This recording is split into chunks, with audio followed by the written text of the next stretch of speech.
வணக்கம் ஃப்ரெண்ட்ஸ். என்ன எல்லாரும் நல்லா இருக்கிறீங்களா? நானும் நல்லா இருக்கிறேன். இன்றைக்கு ஒரு ஃப்ரைட் ரைஸ் ரெசிபியோடு தான் உங்களை நான் சந்திக்கிறேன். இன்றைக்கு நான் செய்ய போகிறது எக் ஃப்ரைட் ரைஸ். நீங்கள் இந்த இன்க்ரீடியன்ஸில் எக் இல்லாமல் நீங்கள் வெஜிடபிளாகவும் இதை செய்யலாம்.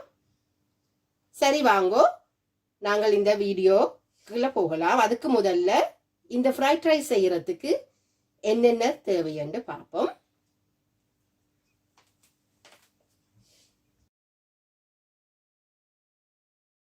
இப்போ இந்த ஃப்ரைட் ரைஸ் செய்யறதுக்கு தேவையான பொருட்கள் என்னென்னு பார்ப்போம். முதலில் இதில் பார்த்தீங்கன்னு சொன்னால் நான் ஒரு ஒயிட் ஆனியன் வெட்டி வச்சிருக்கிறேன். மற்றது ஸ்ப்ரிங் ஆனியன்ஸ், வெங்காயத்தண்டு, ஒயிட் கேபேஜ், நார்மல் வெள்ளைக்கோவா, இதில் கேரட், ஒரு சின்ன கேரட் துருவி வச்சிருக்கிறேன். இதில் லீக்ஸ், மற்றது இதில் நடுவில் பார்த்தீங்கன்னா மிக்ஸ் பெப்பர்ன்னு நாங்கள் சொல்லுவோம், அல்லது பெல் பெப்பர்ன்னு சொல்லுவினோம். அந்த மிளகாய் அது டிஃப்ரெண்ட் கலரில் வரும். ஸோ நான் இதில் ஆரஞ்சு கலரும் ரெட் கலரும் வெட்டி வச்சிருக்கிறேன். அதை விட இங்கால உப்பு, மிளகுத்தூள், பெப்பத்தூள், ஒரு 3 பெரிய பல்லு உள்ளி எடுத்து வச்சிருக்கிறேன், பூண்டு. இதில் பாருங்க ஒரு 1/2 இன்ச் சைஸுக்கு நான் இஞ்சி வெட்டி வச்சிருக்கிறேன். அதை விட இந்த சோயா சாஸ் எடுத்து வச்சிருக்கிறேன் கொஞ்சம். இதில் சேர்க்கறதுக்காக 4 முட்டை மீடியம் சைஸ் நான் எடுத்து வச்சிருக்கிறேன். நீங்கள் கூடவும் போடலாம், குறையவும் போடலாம், அது உங்களோட டேஸ்ட்டை பொறுத்தது. வெஜிடபிள்ஸ் கூட நீங்கள் வேறு வெஜிடபிள் உங்களோட வீட்டில் இருக்கிற ஆக்களுக்குரிய மாதிரி அவைகளுக்கு பிடிச்ச வெஜிடபிள்ஸையும் நீங்கள் போடலாம். இப்போ நான் செய்ய போகிறது எக் ஃப்ரைட் ரைஸ் தான். இந்த எக் இல்லாமல் நீங்கள் இதுகளை போட்டு கூட தனியாக வெஜிடபிள் ஃப்ரைட் ரைஸாக கூட நீங்கள் இதை செய்யலாம். ஹாய் ஃப்ரெண்ட்ஸ், வாங்கோ இந்த எக் ஃப்ரைட் ரைஸ் எப்படி செய்கிறதுன்னு பார்ப்போம். இப்போ நான் ஒரு வாயகன்ற பாத்திரம், போக்கன்னு சொல்லுவினோம், அதில் கொஞ்சம் எண்ணெய், வெஜிடபிள் ஆயில் தான் விட்டிருக்கிறேன். நீங்கள் ஆலிவ் ஆயில் விடுறதாலும் விடலாம். வெஜிடபிள் ஆயில் விட்டு கொஞ்சம் ப்ரீஹீட் பண்ண விட்டிருக்கிறேன். எக் ஃப்ரைட் ரைஸுக்கு தேவையான பொருட்கள் எல்லாம் நான் இதில் இந்த அடுப்பில் நான் ஸ்டார்ட் பண்ண முதல்லே கொண்டு எல்லாம் பக்கத்தில் வச்சுட்டேன். இப்போ எண்ணெயை கொதிக்க வச்சிருக்கிறேன். எண்ணெய் எங்களுக்கு தேவையான அளவில் கொதித்து வந்துட்டுது. இப்போ இதில் நான் இந்த ஒயிட் ஆனியன் கொஞ்சம் வெட்டி வச்சிருக்கிறத போட போகிறேன்.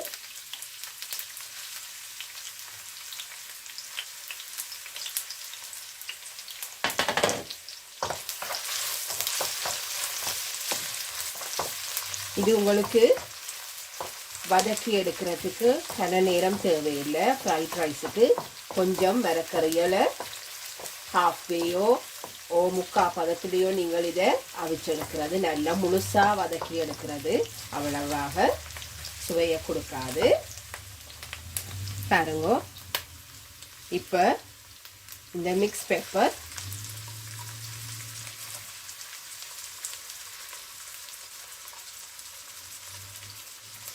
லீக்ஸ்,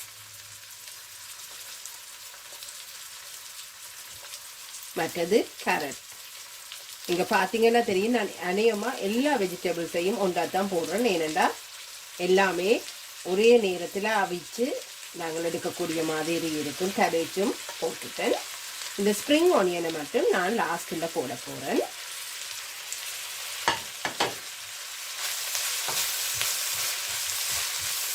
நீங்கள் இப்படி ஃப்ரைட் ரைஸ்கள் செய்கிற நேரத்தில் இப்படி மிக்ஸ் பண்ணி வெஜிடபிள்ஸை போடல உங்களோட குழந்தைகள், சில குழந்தைகள் சில வெஜிடபிள்ஸ் பிடிக்காதுன்னு சொல்லுவீங்கன்னா, இன்னும் சில குழந்தைகள் எனக்கு வெஜிடபிளே வேண்டாம்னு சொல்லுவீங்கன்னா, அவைகளுக்கு கூட ஒரு ஆசை வரும் இந்த கலருகளை பார்க்க.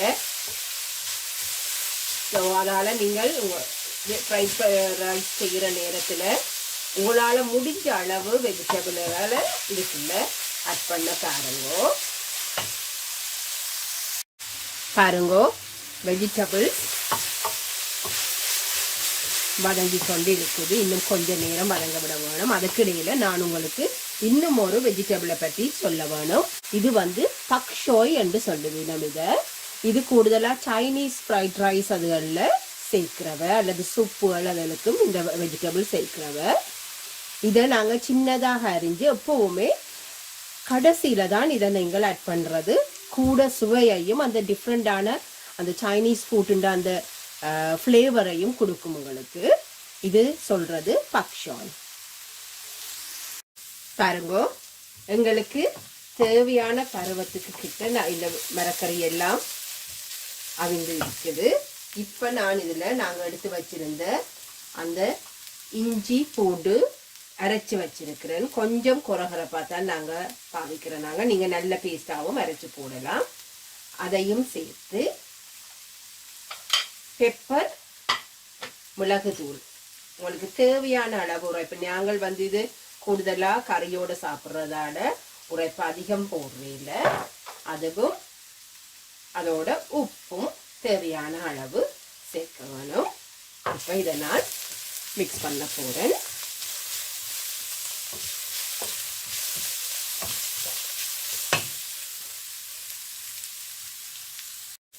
இப்போ இந்த வெஜிடபிள்ஸை நான் வேறு ஒரு டிஷ்ஷுக்கு மாற்ற போகிறேன்.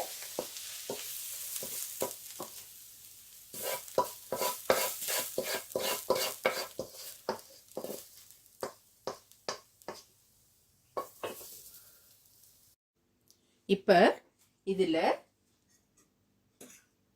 ஒரு 2 டீஸ்பூன் ஆயில் விட்டு ப்ரீஹீட் பண்ணுறேன்.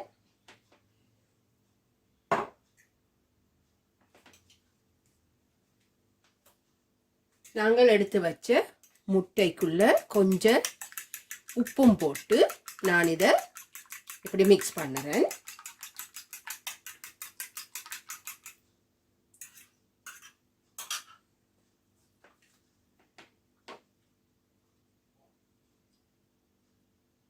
உப்பை நீங்கள் போடேக்கில் எப்பவும் ஞாபகத்தில் வையுங்க. நீங்கள் மரக்கறிக்கும் போட்டிருக்கிறீங்க, இதுக்கும் புரிம்பாத்தான் உப்பு போடுறீங்க. அதோட சோயா சாஸும் சேர்க்க போகிறீங்க. சோயா சாஸில் நான் முதலே சொன்ன மாதிரி கூடுதலான உப்பு இருக்குது. இப்போ பாருங்க, நான் இந்த அடித்த முட்டையை இதுக்குள்ள விட்டு பொரித்து முழுசாக எடுக்காமல் சின்ன சின்னதாக வார மாதிரி ஊற்றின உடனே இப்படி வறுக்க போகிறேன். எங்களுக்கு சின்ன சின்ன துண்டுகளாக இது ஃப்ரைட் ரைஸில் வர வேணும். மீடியம் ஹீட்டில் விட்டுட்டு செய்யுங்க அல்லது லோ ஹீட்டில் விட்டு செய்யுங்க. உங்களோட டிபெண்ட் உங்களோட அடுப்புண்ட ஹீட்டை பொறுத்தது. இப்போ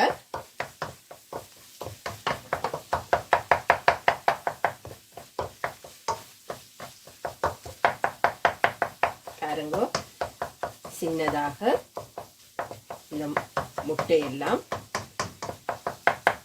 அந்த எண்ணெயை எடுத்துக்கொண்டு வரப்பட்டு வருது. அதை நாங்கள் இந்த கரண்டியால் நீங்கள் இப்படியே கொஞ்சம் இந்த குத்தி இரண்டிங்கன்னு சொன்னால் அது கொஞ்சம் சின்னதாக வந்து எல்லா ரைஸ்லையும் சரிசமமாக அது மிக்ஸ் ஆகும்.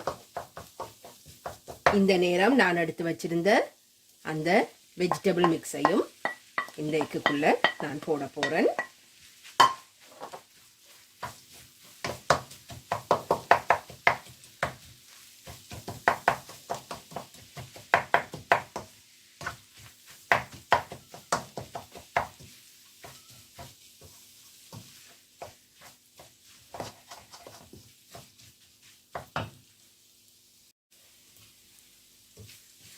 பாருங்க, எக்கும் இந்த வெஜிடபிள்ஸும் சிறிய சிறிய துண்டுகளாக பிரிந்து எல்லாம் மிக்ஸ் ஆகிட்டு இப்போ எடுத்து வச்ச ஒரு 2 டீஸ்பூன் சோயா சாஸ் மிக்ஸ் பண்ணுறேன் இதுக்குள்ள.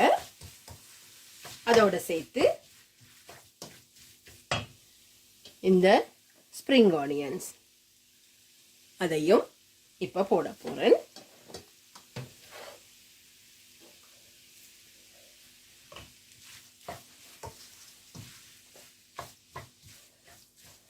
உண்மையாகவே சொல்ல போனா நல்ல வாசனையும் வருது.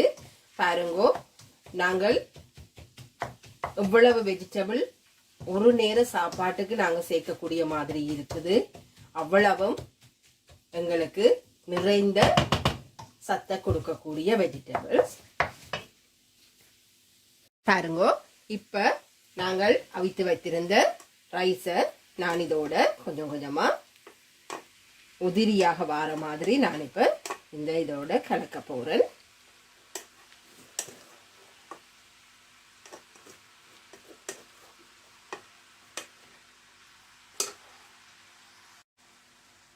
இப்ப ரைஸை நான் கொஞ்சம் கொஞ்சமாக நீங்கள் இதை அந்த வெஜிடபிள் மிக்ஸ் எக் எல்லாத்தையும் இப்படி ஒன்றாக சேர்ப்போம்.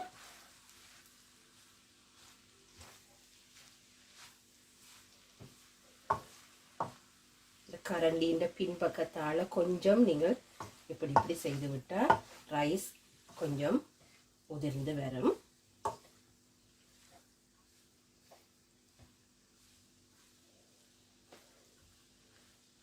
இது ஓரளவு மிக்ஸ் ஆகி வந்துட்டுது. இப்போ நான் அந்த உங்களுக்கு முதல் காட்டின வெஜிடபிள், அதாவது அந்த பக் ஷோய் என்ற இந்த வெஜிடபிள் சின்னதாக வெட்டி வச்சிருக்கிறேன், அதையே இதில் போட்டு மிக்ஸ் பண்ண போகிறேன்.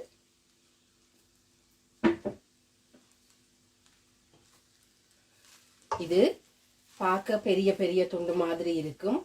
நல்லா ஹீட் பட்டாலும் அது நல்லா சின்னதாக மாறிடும். ஆனபடியாக உங்களோட வீட்டில் பிடிச்ச அளவுக்கு நீங்கள் இதை போடலாம்.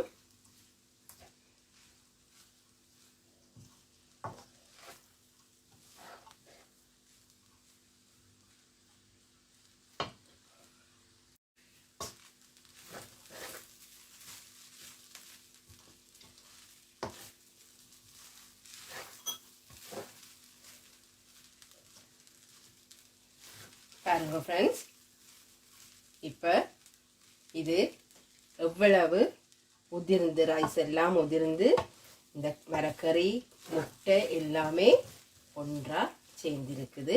இந்த நேரம் நீங்கள் வேணுமெண்டா ஒருக்கா உப்பு டேஸ்ட் காணுமான்றது பாருங்கோ. பார்த்துட்டு நீங்கள் தேவையாண்டா இன்னும் கொஞ்சம் ஆட் பண்ணலாம். எனக்கு இந்த டேஸ்ட் காணுமா இருக்குது. இவ்வளவுதான் எக் ஃப்ரைட் ரைஸ். இதில் எதுவுமே காம்ப்ளிகேட்டட் இல்லை, யாருமே செய்யலாம். இதுக்காக ஆசைப்பட்டு நாங்கள் ரெஸ்டாரண்ட்லேயோ வெளியில் போய் சாப்பிட்டு எங்களோட ஹெல்த்தை நாங்களே பழுதாக்காமல் வீட்டில் உங்களுக்கு பிடிச்ச மாதிரி உங்களோட குழந்தைகளுக்கு பிடிச்ச மாதிரியான மரக்கறிகளை போட்டு செய்து கொடுங்கோ. அவர்களும் ஆரோக்கியமாக வளருவார்கள்.